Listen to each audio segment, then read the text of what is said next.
Oi, meu nome é Ana Vitória. Eu e a Laura Gonçalves vamos nos apresentar a arquitetura emergencial pós-desastre, proposta de abrigo temporário em madeira para Rio Bonito do Iguaçu, no Paraná. Esse trabalho foi orientado pelo professor Dr. Jorge Daniel e foi incentivado pela Universidade Estadual de Londrina.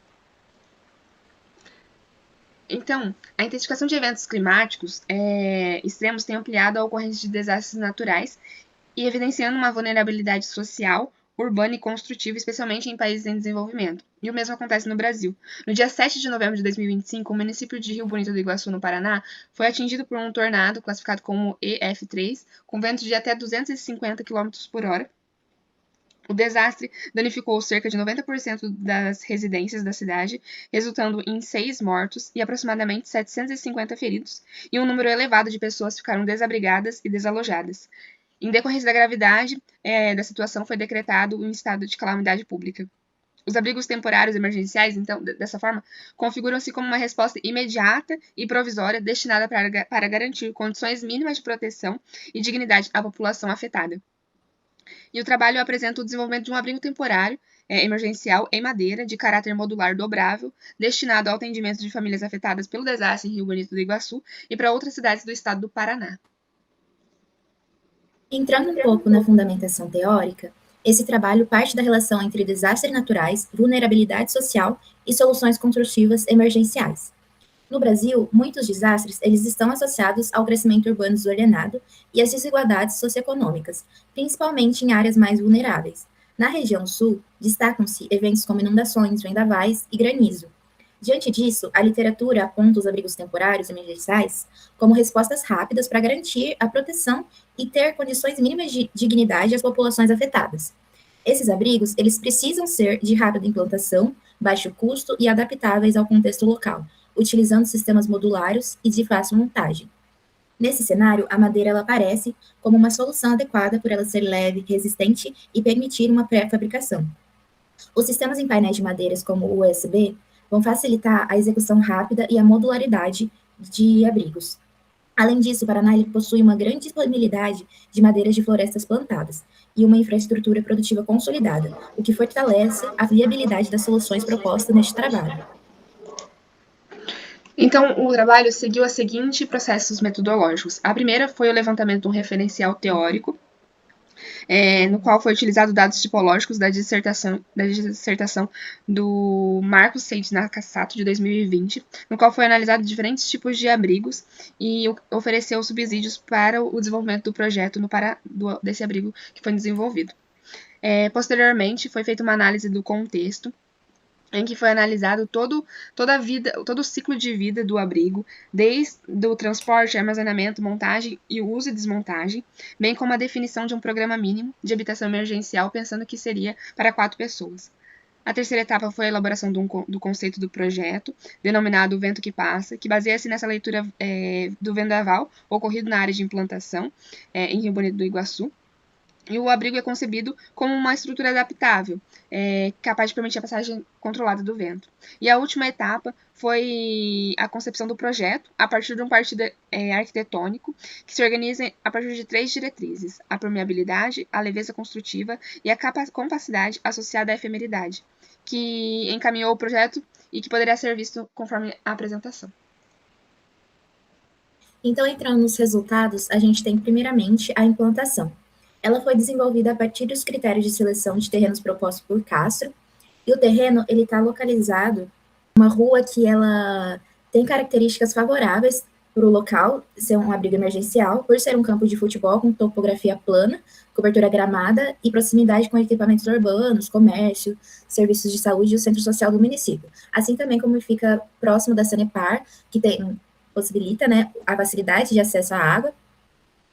Então, ele se faz em um ambiente seguro, acessível e bem posicionado, com uma capacidade de 98 abrigos, que daria 262 unidades, em uma área de 7.875 metros quadrados.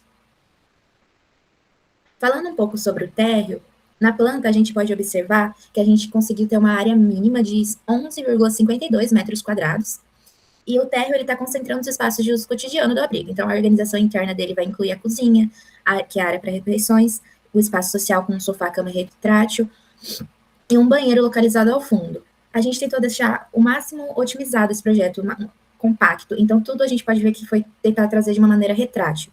E ele também possui essa varanda frontal, que tem uma porta basculante que se abre e funciona como uma área de apoio e ampliação do ambiente interno, contribuindo para a permanência e circulação dos usuários.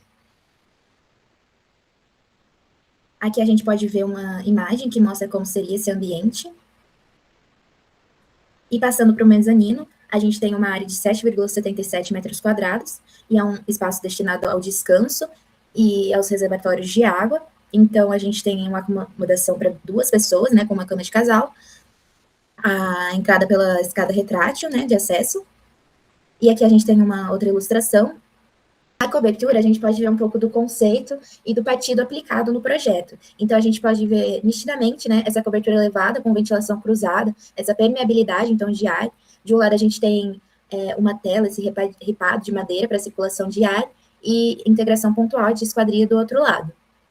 A gente tem a previsão para painéis fotovoltaicos e a cobertura, ela foi pensada para ser feita com telhas termoacústicas e um forro em OSB. O sistema construtivo ele foi desenvolvido a partir de uma lógica modular, leve e de rápida montagem. A estrutura, então, ela vai utilizar a madeira de eucalipto em diferentes seções, otimizando o uso do material e facilitando o transporte e a execução. O piso elevado em OSB apoiado sobre blocos de concreto, ele vai reduzir o contato com a umidade e minimiza impactos no terreno, que reforça esse caráter temporário da implantação. As vedações elas são compostas por painéis duplos de OSB, com estrutura interna em madeira e possibilidade de inserção de isolamento térmico. E nas áreas molhadas foram utilizadas placas cimentícias e revestimento cerâmico, o que vai garantir uma maior durabilidade. Além disso, esse sistema utiliza dobradiças tipo piano entre os painéis, o que permite, então, que partes da estrutura sejam dobráveis e adaptáveis durante o uso. Nós fizemos um levantamento quantitativo das peças em madeira, que levou a gente até uma indicação de um consumo de aproximadamente de 4,3 metros cúbicos de madeira maciça de eucalipto, considerando perdas e ajustes de execução. Também foram contabilizadas 44 placas de OSB utilizadas nos pisos, vedações e os demais componentes industrializados, e esses quantitativos eles demonstram essa racionalização do sistema construtivo e a viabilidade do uso da madeira em soluções emergenciais. Na estimativa de custos, então, ela foi realizada com base nas composições da tabela do SINAP, utilizado como referência Curitiba, no mês de maio de 2024, e os materiais principais, juntamente com os custos de execução e mão de obra, totalizaram R$ 19.800 e convertendo $3.600. A análise dos resultados e discussões. Com referencial teórico, foi possível constatar a necessidade dessa agilidade nos processos construtivos. Assim, optou-se pela utilização de placas comercial USB no abrigo, em razão da facilidade do acesso, transporte e manuseio, associada à escolha de elementos construtivos de ampla disponibilidade no mercado, como pilares e vigas de eucalipto e telhas termoacústicas, que configuraram os principais componentes do sistema proposto. O uso de madeira possibilitou o baixo custo na construção do módulo, viabilizando a implantação rápida e execuível, e também o uso da madeira plantada e de produtos reconstituídos amplamente disponíveis no contexto paranaense, dialoga com os princípios de sustentabilidade relacionados à menor energia incorporada, ao armazenamento de carbono e à eficiência material. E o abrigo é compreendido como uma parte de uma estratégia mais ampla de resposta ao desastre, capaz de oferecer tempo e condições para o planejamento da reconstrução, sem comprometer os recursos e a autonomia da comunidade afetada. As considerações finais, então, o trabalho ele é um projeto de caráter teórico exploratório, elaborado em nível de estudo preliminar, e o que implica algumas limitações, como a ausência de prototipagem, ensaios estruturais, avaliações de desempenho térmico, acústico, econômico, bem como a validação de uma situação real. E o estudo contribui para a sistematização de uma solução construtiva que articula rapidez de implantação, modularidade, facilidade no transporte, montagem e desmontagem, além de adequações às condições climáticas locais. Do ponto de vista da sustentabilidade, o projeto evidencia o potencial da madeira e seus derivados como materiais estratégicos para soluções emergenciais, especialmente em regiões de ampla disponibilidade de florestas plantadas, como no estado do Paraná.